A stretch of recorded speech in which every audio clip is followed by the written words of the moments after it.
হরে কৃষ্ণ। সকলকে দণ্ডবোধ প্রণাম।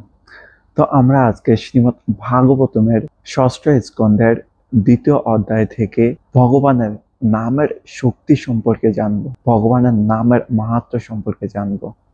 যে নাম উচ্চারণ করার ফলে অজামিলের মতো ব্যক্তি মুক্তি লাভ করেছিলেন। তো আমরা সকলেই জানি যে অজামিল প্রথমত একজন শুদ্ধ ব্রাহ্মণ ছিলেন, কিন্তু পরবর্তীতে একজন বেশ্যার প্রতি আসক্ত হয়ে তিনি পথভ্রষ্ট হয়েছিলেন এবং অধঃপতিত হয়েছিলেন এবং পাপাচরণ করে জীবন নির্বাহ করতে লাগলেন। তো এইভাবে যখন জীবনের অন্তিম সময়ে ওনার মৃত্যু নিকটে এসেছিল, তখন যখন যমদূতগণ সেই অজামিলকে নিয়ে যাওয়ার জন্য আসছিলেন, তখন ভগবানের নাম অজ্ঞাত সাথে উচ্চারণ করার ফলে সে অজামিল উদ্ধার লাভ করেছিলেন। সেই অজামিলকে বিষ্ণুদূতগণ নিয়ে যেতে দেননি এবং যমদূতদেরকে বললেন যে অজামিল যেহেতু জীবনের অন্তিম সময়ে ভগবানের নাম উচ্চারণ করেছে, সেই জন্য অজামিল সমস্ত পাপ থেকে মুক্ত হয়েছেন, সেই জন্য তোমরা অজামিলকে নিয়ে যেতে পারো না। এইভাবে বিষ্ণুদূতগণ যমদূতদেরকে বললেন। যমদূতদেরকে কেউ কখনো বাধা প্রদান করতে পারে না। যমদূতদের সেবা হচ্ছে জীবনের অন্তিম সময়ে পাপী ব্যক্তিদের যমলোকে নিয়ে গিয়ে শাস্তি প্রদান করা। তো যমদূতগণ অজামিলের জীবনের শেষ অবস্থায় যে পাপ কর্ম করেছিলেন, সেই পাপ কর্মের জন্য শাস্তি প্রদান করার জন্য অজামিলকে নিয়ে যেতে এসেছিলেন, কিন্তু অন্তিম সময়ে অজ্ঞাত সাথে ভগবানের নাম উচ্চারণ করার ফলে অজামিল সেই সমস্ত পাপ থেকে মুক্ত হয়েছিলেন এবং যমদূতগণ অজামিলকে নিয়ে যেতে পারেননি।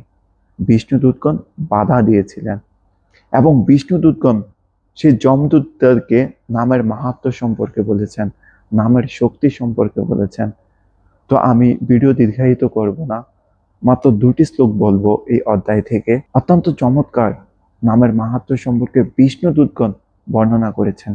তো শ্রীমদ্ ভাগবতমে অনেকে অনেক শ্লোক বলেছেন, তো এইখানে নামের মাহাত্ম্য সম্পর্কে বিষ্ণুদূতগণ কয়েকটি শ্লোক বলেছেন। তার মধ্যে আমি 2টি শ্লোক আপনাদের সঙ্গে শেয়ার করব, শ্লোক 14 এবং 15।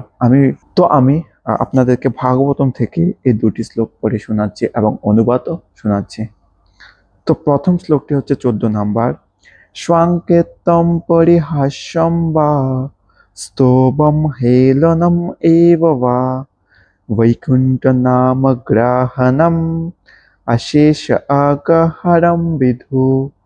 তো অনুবাদে বলা হচ্ছে, বিষ্ণুদূতগণ বলছেন যে অন্য বস্তুকে লক্ষ্য করে হোক, পরিহাস ছলে হোক, সঙ্গীত বিনোদনের জন্য হোক, অথবা অশ্রদ্ধার সঙ্গেই হোক, ভগবানের দিব্য নাম কীর্তন করার ফলে তৎক্ষণাৎ অশেষ পাপ থেকে মুক্ত হওয়া যায়।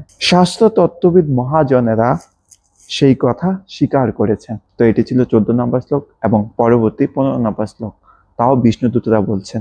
পতিতা স্খলিতা ভগ্না সন্ধস্তপ্ত আহত হরি ইতি অবশেন আহ পমানন আহরিতি যাতনা।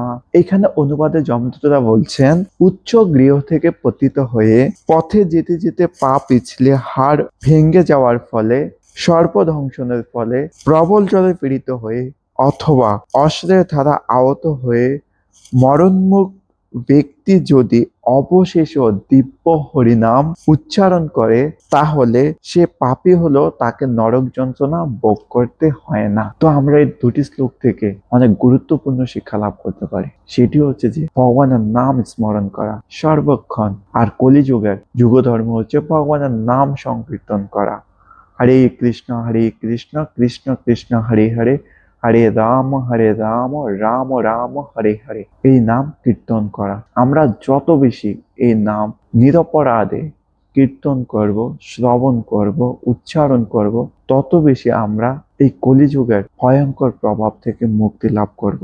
তো আমাদের বেশি বেশি করে ভগবানের নাম উচ্চারণ করা প্রয়োজন, নাম স্মরণ করা প্রয়োজন, যেন অন্তে নারায়ণের স্মৃতি, জীবনের অন্তিম সময়ে ভগবানের নাম আমাদের স্মরণে আসে, যেন আমরা ভগবানের নামকে স্মরণ করতে পারি। আর তার জন্য আমাদের অবশ্যই সেই নাম উচ্চারণের অনুশীলন করা প্রয়োজন। যদি আমরা প্রতিদিন একটি নির্দিষ্ট সংখ্যক নাম জপ করি, তাহলে আমরা জীবনের অন্তিম সময়ে ভগবান আমাদের কৃপা প্রদান করবেন সেই ভগবানের নামকে স্মরণ করার জন্য, উচ্চারণ করার জন্য। আর যদি আমরা সেই নাম স্মরণ, নাম উচ্চারণ প্রতিদিন অভ্যাস না করি, তাহলে এমনও হতে পারে যে আমাদের অন্তিম সময় ভগবানের নাম স্মরণ হবে না, নাম উচ্চারণ হবে না। তো সেই জন্য আমাদের ভগবানের নাম কীর্তন করার অভ্যাস করতে হবে। প্রতিদিন নিত্য ভগবানের নাম কীর্তন করার অভ্যাস করতে হবে, তাহলে ভগবান আমাদের অন্তিম সময়ে রক্ষা করবেন। এখানে স্বয়ং বিষ্ণুদূতগণ অভয় প্রদান করছেন যে ভগবানের নাম উচ্চারণ করার ফলে